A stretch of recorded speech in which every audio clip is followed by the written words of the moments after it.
This is Gomu Gomu. It's me. My name is Alden, and today I'm trying to be inconspicuous like Lucy, but it's me. And today we're gonna be talking about episode 1090, a new island, future island Egghead. Let's get into this. So we start off where we left off with a huge shark in the water looking to engulf the Sunny, right? So everyone starts relying on Jinbe to get him out, like Jinbe help us, Jinbe save us, blah blah blah, right? And then we see as the shark jumps into the water that vegapunk is written on the side of it, and it's a metal shark. It's not like something that we thought was like a huge sea king type creature. So it was like, what the fuck is going on, right? So Chopper, Luffy, and Bonney are still falling in the air, and they eventually fall into the water, right? So Jinbe leaves the helm to Franky and jumps in after them. One thing I love about this anime is just the sheer fuck you, right? Franky says, how am I gonna find them?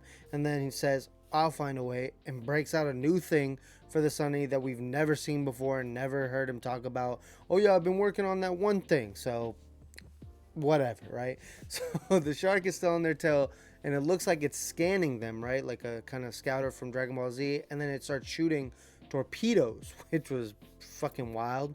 But it's a direct hit, right? The Sunny capsizes, which means it flips over, into the water and it starts sinking, right? Jinbei collects the three that fell first.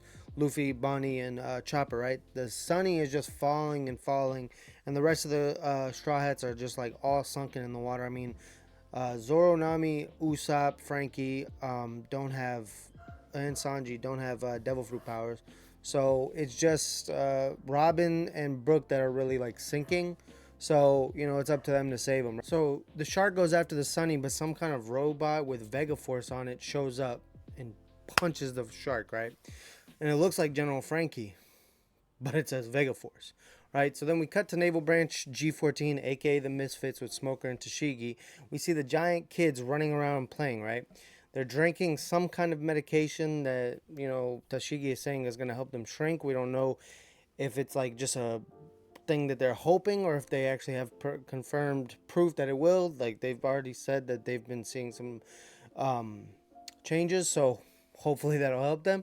But now apparently there's emo vice admirals. I mean, holy, it's just crazy because like you just see, I don't know, just the more One Piece expands like into more vice admirals and this and this and this, the more we see Oda get real creative with character designs, right? So I guess Helmeppo is acting out because Kobe's fate is still unknown, right? We see Helmeppo and Habari pleading their case. I think this is our first time meeting her. If I'm not mistaken, if we have, let me know in the comments below.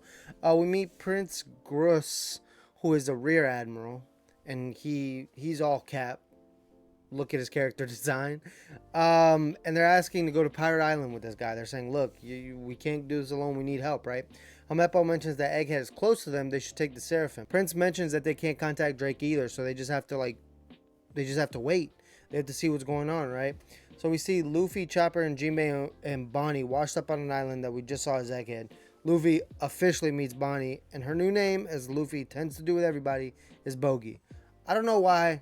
That's just Luffy. Anyways, I just want to talk about how wild this animation was. There's a lot of like, this is very X-rated. Like if you're trying to tell people to watch anime, right, and for whatever reason this is like one of the first or second episodes they start on, and they see this, they look at you like, really, bro, really? So Bonnie mentions to Luffy that his wanted poster looks different and his hair is white in it, and everybody was making a big old deal about it. So Luffy actually acknowledges it and said that's how he looks like when he's free. So it means that he knows he can transform. He knows, apparently, like, I'm not saying he does, but it seems like when he said that, it feels like he now knows how to turn into Gear 5. So we'll see more about that maybe later on in Egghead. Jinbei asked what happened to Bonnie's ship and friends, and she claims she came alone and the shark ate her ship. So there's not too much to worry about on ambush, I guess. I don't know. She informs Luffy that the island they're on belongs to the government. Bonnie also mentions that she has business with Egghead, well, Vegapunk, but I'm pretty sure they call it Egghead Island because whatever. So we see the Sunny has risen out of the water, right? And we see that the big Vega Force thing again, and it's carrying the Sunny out of the water. It's like holding it up. The hatch opens up and we see a woman. We see the person talking about what it told the shark to do and mention money and goods about the people that it's sinking. We see Punk O2 all over her clothes. She's Vegapunk. But is she? And that's the end of the episode. To be continued. Now, thoughts about the episode. I thought it was a great episode. I didn't think it was like the best it could have been, but at the same time, there's too much going on that they need to like compact. So I'd probably give it like a 7.5, maybe a 7, just for the simple fact that we didn't get too much.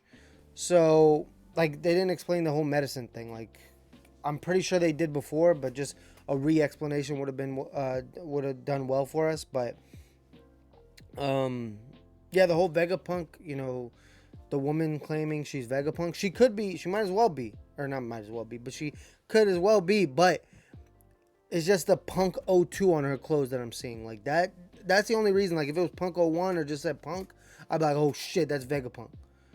All this time we've had the misconception it's a man, whatever, the old guy, whatever.